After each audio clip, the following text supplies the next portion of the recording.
Considering that atheism cannot possibly have any sense of absolute morality, would it not then be an irrational leap of faith, which atheists themselves so harshly condemn, for an atheist to decide between right and wrong? Absolute morality, the absolute morality that a religious person might profess would include what? Stoning people for adultery, death for apostasy, punishment for breaking the Sabbath. These are all things which are religiously based absolute moralities.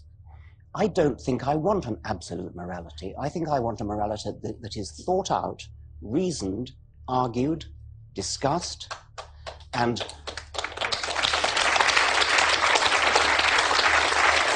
this is an interesting exchange with Dawkins because he doesn't really answer the question. And partially, the reason he doesn't answer the question is because arguments go a little bit like this. If you really think that is a great wrong, why would you deny objective morality? I mean, is that really wrong, or is it just a matter of personal opinion? Objectively, no. It is a subjective thing. Morality, to me, is entirely subjective. Dawkins missed the mark. O'Connor misses the mark. Sam Harris talks about it in his book, The Moral Landscape, but I haven't read it. But what I think they all miss is this one thing. Most religion has inserted the power, greed, and authority of the state and the existing hierarchy and dominant structure on top of a wisdom tradition of great teachings.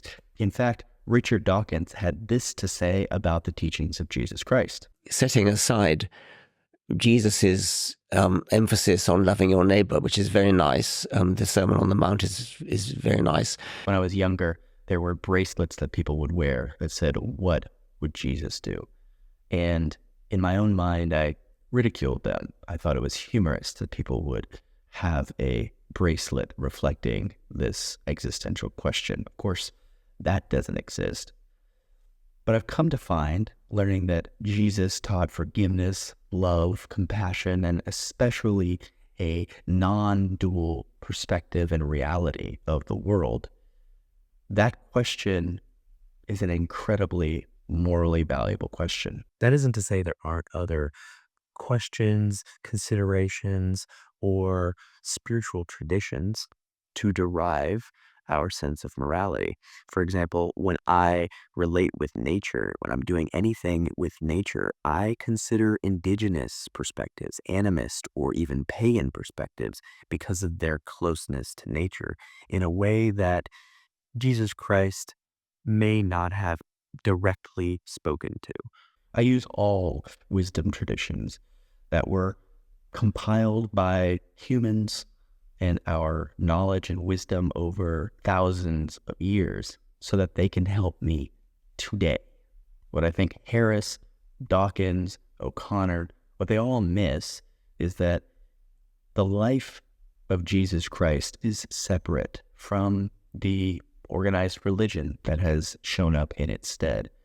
They probably all recognize that the morality of living like Jesus Christ is a great guidepost. And even if they make intellectual arguments for why it's not necessary, whether it's necessary or not, it's valuable. If you like this video, I think you're going to like this one.